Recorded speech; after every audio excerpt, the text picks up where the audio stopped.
What's up YouTube? This is Ultimate Shield 340 back in again with another Destiny 2 video. So in today's video, I am actually going through the Grandmaster, and we are going through this, and I will sort of narrate this and then kind of tell you some things that I have learned since my last time trying to attempt a Grandmaster. So I actually found out that the previous Grandmaster, I can't remember what the name of it is off the top of my head, but apparently that one was one of the hardest ones to go ahead and try and complete try and farm for it. The one with the knights, the hive and their knights who use the light against us. I can't remember what that one is called. This week, probably by the time you see this, is probably be like the week before. That was the old Grandmaster. This one is the Grandmaster for this week, which you will go ahead and see here down below, and you'll see us trying to attempt through this. So a few changes that I made to maybe compensate for my lack of skill in this. Again, I don't really know. Like, I played through this Nightfall before in the past, but I have not played this like on the Grandmaster level. Again, I have tried going through this before, failed a few times, learned through those, and now this is sort of the result of me learning. Part of that learning is to know where the spawns are, where they're going to come from, what to look for, and different kinds of weapons and things I can use to sort of leverage to my advantage. So one thing that I have changed is that I am using Randy's tool, I think is what it's called, which is a kinetic scout rifle, which is very long range, and that particular role has kinetic trimmers on it, which is very good for DPS. This one I am using the centrifuge, which is the exotic for this season. I actually really like this weapon. Is it the greatest arc weapon there ever was? No, but I actually really enjoy it.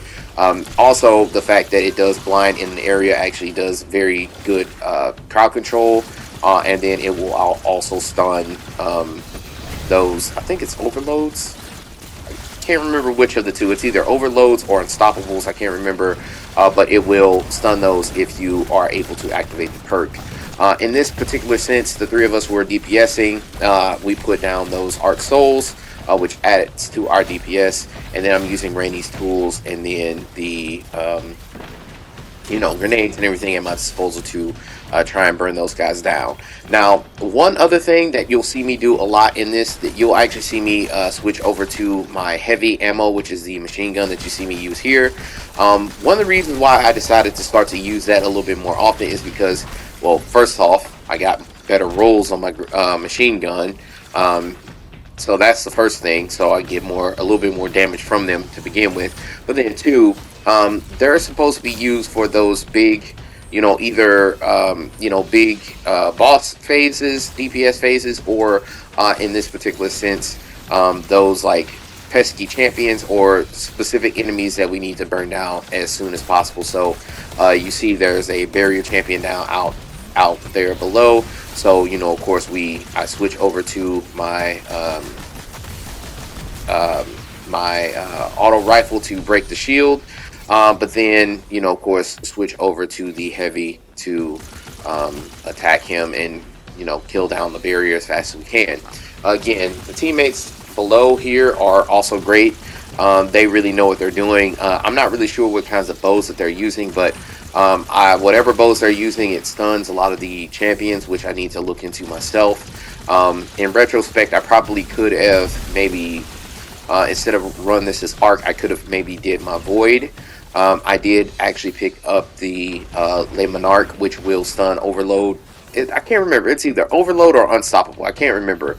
I want to say it's overload champions, and that also would be very good in this scenario as well. So I need to maybe think about using those kinds of weapons in the future. So now the next phase here is going to start.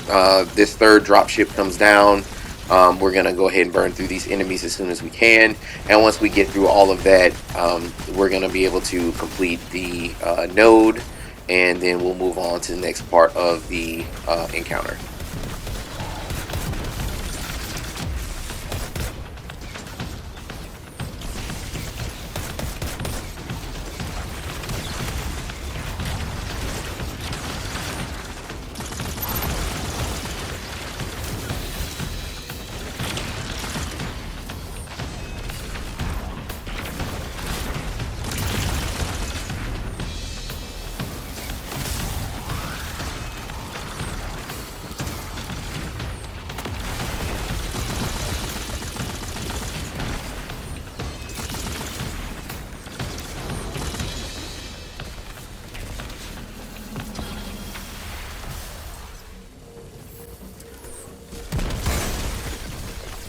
All right, so in this next part right here, it's best for us to kind of get behind here. Again, I'm just kind of following my teammates in this part. Also know that it's better to just kind of be down over here as well, so that you don't get bum rushed.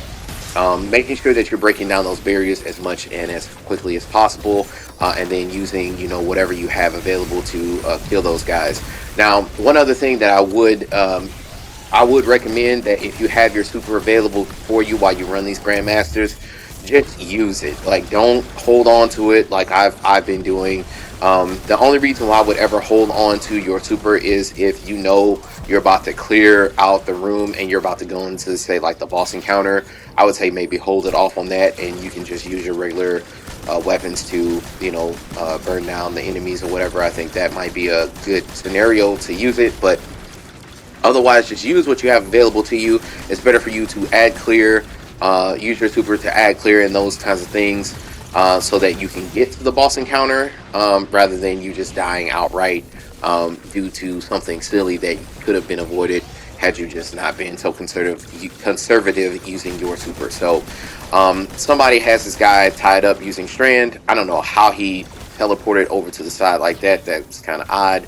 And now we're kind of in a difficult position because on the one hand, there is a champion that we can attack, but the other barrier champion is sort of protecting him, but he's in and out of range.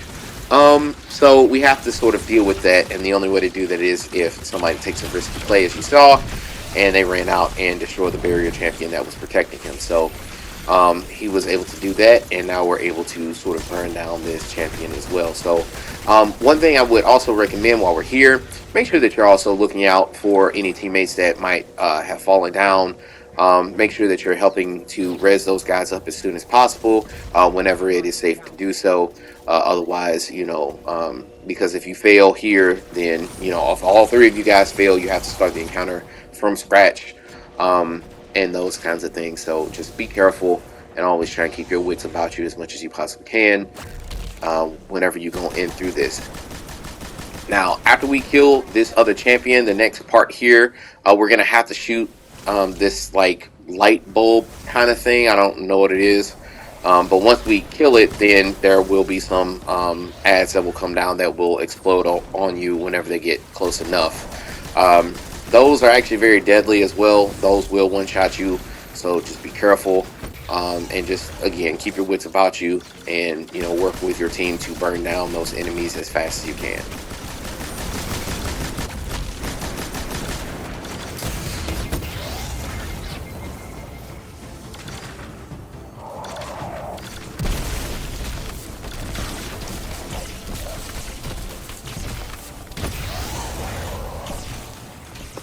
Now, one thing I would mention here is that the three of us, we're actually not doing this is not the best strategy right here, where three of us, we are all grouped up together.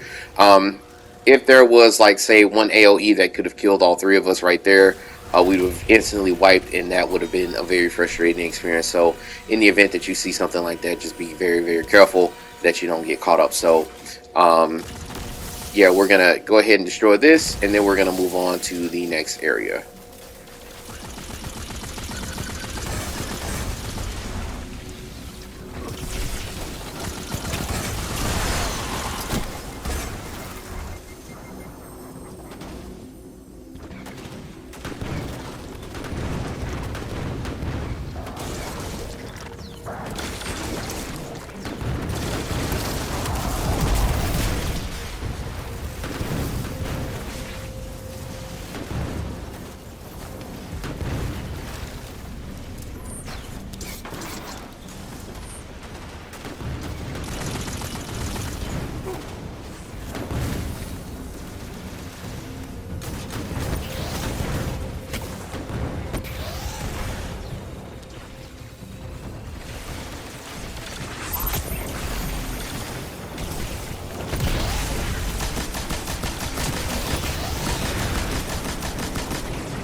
All right, and then in this next section that you see here, just be very careful. I'm trying to sort of stay back and support my teammates in any way that I can, and try and maybe get a shot off wherever I can.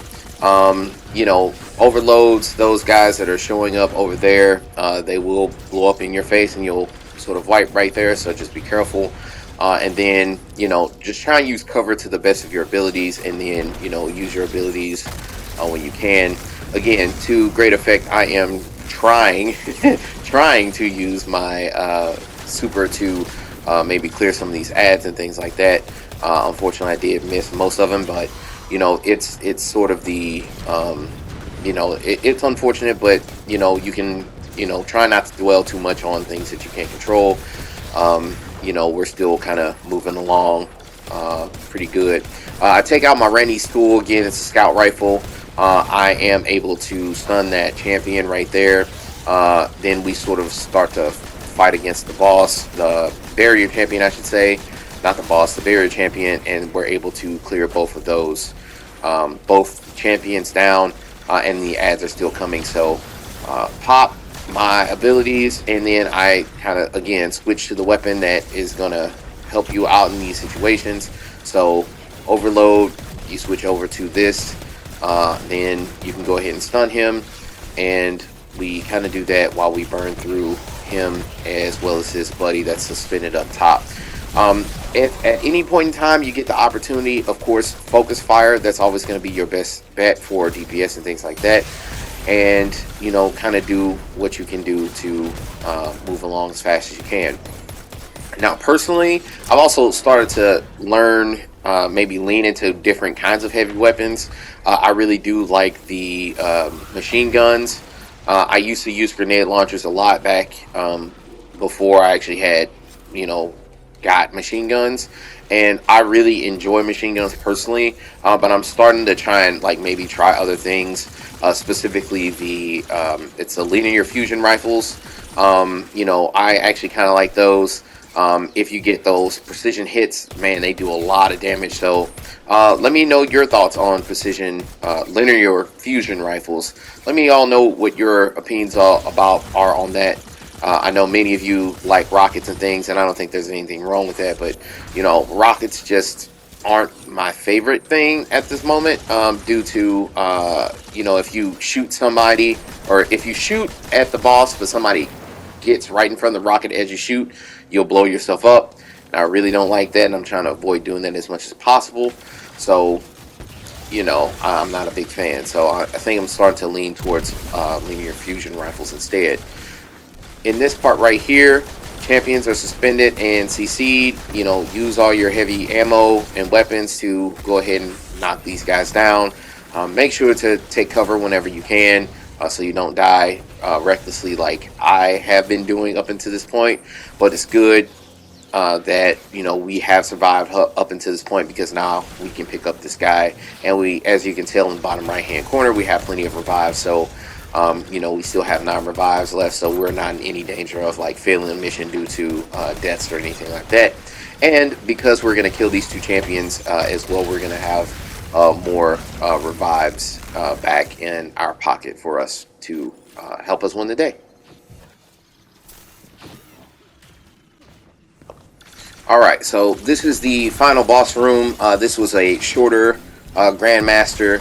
And up until this point, we've been doing a really good job of making sure that we don't die too often, and killing all those champions and making sure that we're covering each other's back. So at the start of this, we're going to go ahead and kill a few of these little ads right here, and then we're going to kind of run into cover over here down the corner for DPS on the boss in general. So if you have been watching my video up until this point, I just want to go ahead and tell you that I do appreciate you watching the channel. I'm going to continue to try and put out more content in the upcoming week, and I'm going to try and aim to be a little bit more consistent as far as giving you guys gameplay to watch. Again, I am going to try to do my best to give you interesting gameplay to watch and maybe narrate it. But if in the event that I can't find anything, any topic to talk about, I'm planning on just probably putting out some gameplay for you to watch. Unless there's you know, a different kind of format that you all prefer, by all means feel free to let me know what you all prefer down in the comments down below, and if it works for me and my schedule, I will be more than happy to accommodate in whatever way that you all would like to enjoy these videos. So yeah, here we go with the final boss encounter. We're kind of in this area over in the corner, and I'm just continuing to try and, you know, clear the ads, DPS the boss whenever that's available. Forgive my terrible aim, but you know, it is what it is, and you know, try and do my best to make sure that I'm covering my teammates whenever I can and helping them out in whatever way possible. So down below, I actually did not know this. My teammate did die down below. I am going to make the same mistake that you're going to see me do here shortly after I get rezzed. But if you go down there, you're going to just get electrocuted and you're going to fry. This guy, Dre, behind me, I guess is his name, the other player, he did a fantastic job because here at this point he's by himself. But throughout this entire thing, both of my teammates have been doing a really good job of carrying me. It doesn't feel great to be carried, but sometimes it is what it is. And you just have to, you know, kind of learn and, you know, get carried until you become a better player yourself. So as I said, that was that mistake that I kind of made right there. So that was on me. So don't do that. Don't do what I did, and make sure that you're protecting yourself at all times. So once this guy rezzes me up, and I'm going to res up our teammate as well, we're going to get up and we are going to continue to DPS the boss and things like that. So you'll go ahead and see what happens as the outcome of this Grandmaster. Thank you for your time and your audience, and this is Ultimate Shield 340 signing off, and I'll see you in Destiny 2. Peace.